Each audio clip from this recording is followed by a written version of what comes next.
शोर है, हो गए दुनिया से मुसलमान नाबूद। हम ये कहते हैं कि थे भी कहीं मुस्लिम मौजूद। वज़ा में तुम हो नसारा तो तमद्दुन में हनूद। ये मुसलमान हैं जिन्हें देख के शर्माए यहूद। कि मरने से पहले ऐ मुसलमान कर ले इस पे गौर, किताबों का खुदा और है, बाबों का खुदा और फिरकों की दुकानें बंद। The damage done. औज़ बिल्लाहि मिनश शैतानिर रजीम, बिस्मिल्लाहिर रहमानिर रहीम। अस्सलामु अलैकुम दोस्तों, मैं हूं इम्तियाज़ अहमद और आप देख रहे हैं मेरा यूट्यूब चैनल सक्सेस फैक्टर। अल्लाह सुब्हान व तआला कुरान में फरमाता है सूरह ख़स्सास सूरह नंबर 28 की आयत नंबर 56 में, ऐ नबी आप जिसको चाहे उसको हिदायत नहीं दे सकते, बल्कि अल्लाह जिसको चाहता है हिदायत देता है और अल्लाह हिदायत पाने वालों को खूब जानता है। इसका मतलब अल्लाह के सिवा कोई हिदायत देने वाला नहीं है। आज मैं आपको एक शख्स का वाक़या सुनाऊंगा जिसे लोग मजज़ूब कहते हैं। मजज़ूब का मतलब अल्लाह की याद में डूबा हुआ, जज्ब होना और अल्लाह की मोहब्बत में डूब जाना और गर्क हो जाना, यह है मजज़ूब लफ्ज़ का माना।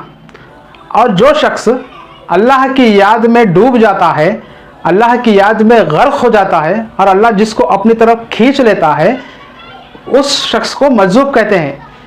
और वो अल्लाह की याद में इतना डूब जाता है कि इसकी शऊरी सलाहियतें सब मबलूग़ हो जाती है, यानी कि इसकी अक्ल ख़त्म हो जाती है। अब आप सोचें, जो शख्स अल्लाह की याद में डूब जाता है, जो अल्लाह से बेइंतहा मोहब्बत करता है, जिसको अल्लाह अपनी तरफ खींचता है, क्या वो शख्स कभी मजज़ूब हो सकता है? और आगे फरमाते कि शरीयत का कोई भी हुक्म मजज़ूब पर लागू नहीं होता। इस पर हमारे नबी मोहम्मद सल्लल्लाहु अलैहि वसल्लम की हदीस है। हमारे नबी मोहम्मद सल्लल्लाहु अलैहि वसल्लम फरमाते हैं कि 3 लोगों पर से अल्लाह सुब्हान व तआला ने कलम उठा दिया। पहला शख्स जो नींद में हो, जब तक कि वो बेदार ना हो जाए, जब तक कि वो नींद से जाग ना जाए, अल्लाह सुब्हान व तआला उस पर से कलम उठा दिया। दूसरा, मासूम बच्चा जब तक कि वो बालिग ना हो जाए, अल्लाह सुब्हान व तआला ने उस पर से कलम उठा दिया। तीसरा, पागल शख्स जब तक कि वो ठीक ना हो जाए, अल्लाह सुब्हान व तआला ने उस पर से कलम उठा दिया। मजज़ूब पे से कलम अल्लाह सुब्हान व तआला नहीं उठाया, पागल पे से उठाया, जब तक क्या वो ठीक ना हो जाए। और इस हदीस के रावी है हज़रत अली रज़ियल्लाहु ताला अन्हु। अब आप सोचें, अल्लाह सुब्हान व तआला पागल पे से उठाया अपना कलम। अगर तुम चाह रहे हैं कि तुम्हारे मजज़ूब पे से भी कलम उठ जाए, तो तुम मजज़ूब को भी पागल डिक्लेयर करो, उसके ऊपर से भी कलम उठ जाएगा। और ऐसे ही शख्स का आज मैं आपको वाक़या सुना रहा, जिसे सूफिया लोग, वलियों को, पीरों को मानने वाले मजज़ूब डिक्लेयर करें, और वो शख्स है मूसा सुहाग। और ये शख्स के ऊपर आपको मैं 4 वाक़या सुनाऊंगा। इसके पहला वाक़या, ये शख्स बहुत बड़ा आलिम था, फाजिल था, मुखर्रिर और मुदर्रिस था। तो एक बार ये शख्स दिल्ली को जाता है, हज़रत निज़ामुद्दीन औलिया की दरगाह को, और वहाँ पर कुछ जिक्र करता रहता है। और तभी ये देखता है कि कुछ औरतें हाथों में हरी और लाल चूड़ियाँ पहने हुए और ढोल बजाते हुए, खुशी का इजहार करते हुए कि उनकी मन्नत पूरी हो गई है, वो बाजा बजा लेते हुए वहाँ पर आती है। तो मूसा सुहाग जाकर उन औरतों को रोकता है कि ऐसा दरगाहों पर, मज़ारों पर बाजे नहीं बजाते, ऐसा नहीं नाचते, कहकर वो रोकता है। और फिर दिल में सोचता है कि ऐसा करना अगर गलत होता तो ये निज़ामुद्दीन औलिया की दरगाह पर नहीं होता। अब ये वाक़या हो जाने के बाद में मूसा सुहाग का हज के लिए रवाना होता है। जब वो हज को जाता है और हज के पूरे अरकान जब पूरे हो जाने के बाद में ये फिर मदीने की तरफ चल पड़ता है। तो जब ये रास्ते में होता है तो इसको ख्वाब आता है, और ये ख्वाब में देखता है कि कोई बुजुर्ग आके फरमाते हैं कि अगर तुम मदीना आओगे, रोज़े रसूल के पास आओगे, तो तुम्हारा ईमान सल्ब कर दिया जाएगा। तो मूसा सुहाग अपने ही गैंग के जो बुजुर्ग रहते, उनसे यह पूरा वाक़या सुनाता जो ख्वाब में देखता। तो वो बुजुर्ग आंखें बंद करके मुराकबा करते। मुराकबे का मतलब डीप कॉन्सेंट्रेशन करते, और आप नबी सल्लल्लाहु अलैहि वसल्लम से रूहानी तौर पर बातचीत करते। और आप नबी सल्लल्लाहु अलैहि वसल्लम फरमाते हैं कि मेरे फर्जनों में निज़ामुद्दीन औलिया भी है, और मूसा ने मूसा सुहाग ने निज़ामुद्दीन औलिया का दिल दुखाया है, इसीलिए जो कोई भी मेरे औलियाओं का दिल दुखाया होगा वो मेरे खबर पर ना आए। तो जब वो बुजुर्ग मूसा सुहाग को पूरा मुराकबा करके पूरी स्टोरी सुना देते, तब मूसा सुहाग फिर वापस इंडिया को आ जाते। और ये इंडिया को आने के बाद में सोचता कि मैं कौन सी गलती कर दिया जिससे निज़ामुद्दीन औलिया नाराज़ हो गए। और जब ये सोचते रहता तो इसको एक बात याद आती कि एक दफ़ा वो औरतों को जो बाजा बजा लेते हुए आ रहे थे उनको वहाँ से मना कर दिया था, वहाँ पे रोक दिया था। तो फिर उसको उसकी उस गलती का एहसास होता और वो खुद अपनी मूंछ दाढ़ी निकाल कर, औरतों के लिबास डालकर, हाथ में चूड़ियाँ पहनकर, अपने गले में ढोल डालकर बजाता हुआ हज़रत निज़ामुद्दीन औलिया की दरगाह का तवाफ़ करते रहता। और अचानक इसके ऊपर अल्लाह की तजल्ली गिरती और ये वहीं बेहोश हो जाता। अब बेहोश होने के बाद जब ये उड़ता तो इसके शागिर्द आके पूछते कि आपने ये क्या लिबास डाला है। तो मूसा सुहाग फरमाता है कि मुझ पर इसी हालत में अल्लाह की तजल्ली गिरी है और इसी हालत में मुझे इल्म मिला है, तो मैं ये लिबास कभी नहीं छोड़ूंगा। और वो हिजड़ों के साथ और गले में ढोल डालकर, औरतों का लिबास पहनकर बाजा बजा लेते हुए फिरते रहता। ये वाक़या तो पहला वाक़या है। अभी दूसरा वाक़या, एक बार अहमदाबाद में बारिश नहीं होती। जब अहमदाबाद में बारिश नहीं होती तो ये दौर जो है सैयद सिराजुद्दीन मोहम्मद रहमतुल्लाह अलैह का दौर था, जिनका लक़ब शाह आलम है। तो ये जब खाजी और राजा जब आके शाह आलम से दुआ के लिए बोलते कि अब बारिश नहीं हो रही है, अब दुआ करो, तो शाह आलम फरमाते, हालांकि शाह आलम अल्लाह सुब्हान व तआला है, सैयद सिराजुद्दीन मोहम्मद फरमाते हैं कि तुम जाओ, गांव से कुछ दूर पर कुछ हिजड़े नाच गा रहे हैं, उसमें मूसा नाम का एक शख्स है, तुम जाकर उससे दुआ कराओ। तो खाजी और वहाँ का राजा और कुछ लोग जाकर उस जो हिजड़े नाच रहे थे वहाँ जाकर इनको देखते ही पहचान लेते, इन्होंने वहाँ ढोल बजाते रहते मूसा सुहाग, तो इनको देख के वहाँ पहचान लेके जाके बोलते कि आप दुआ करो।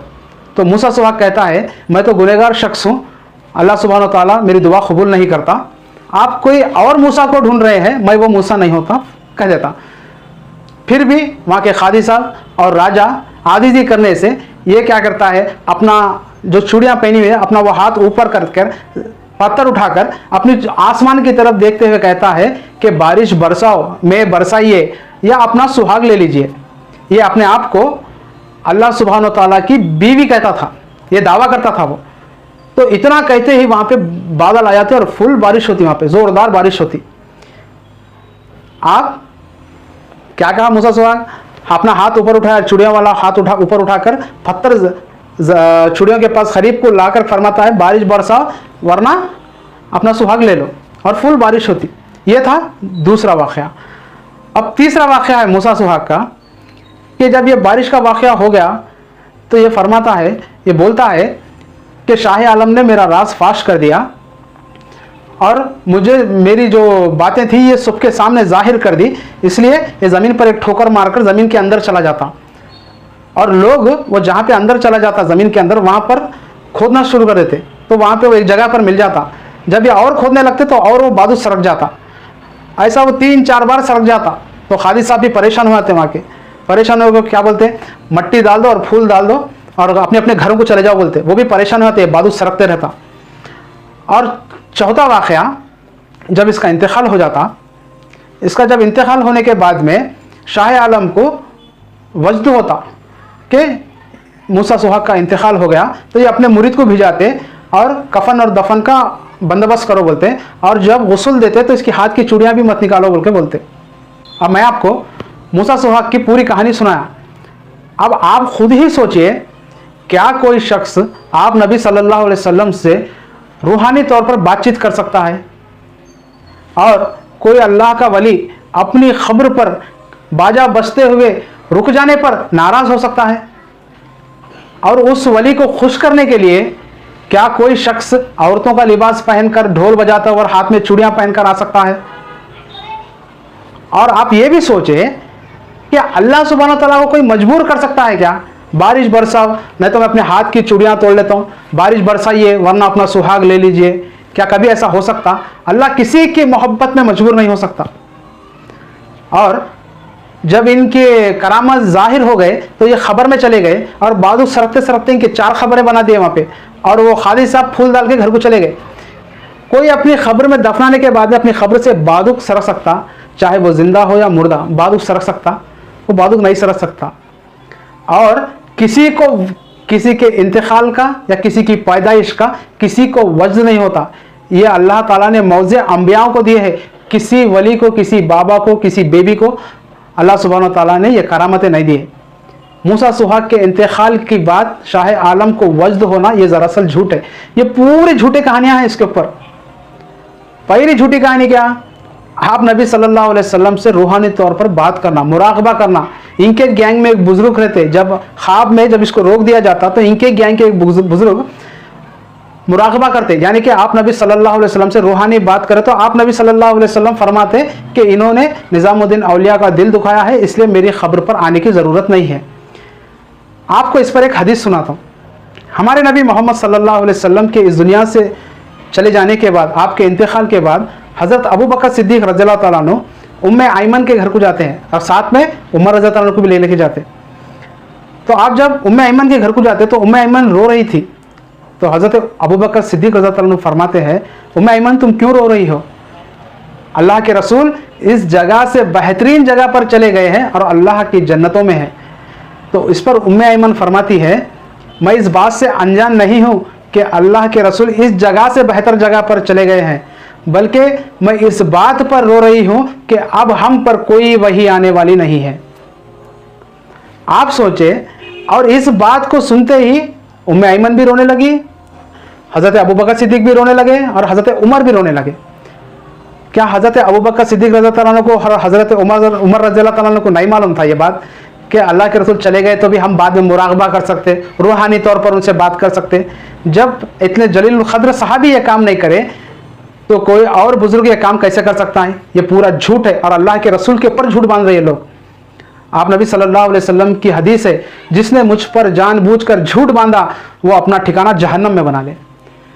अपनी बड़ाई करने के लिए ये लोग अल्लाह के रसूल को भी नहीं छोड़ते। और दूसरा, किसी अल्लाह के वली की खबर के पास कोई बाजा बज रहा हो, उसको रोक दिया जाए तो क्या ये वली की तौहीन होगी? जो वो नाराज हो जाएंगे?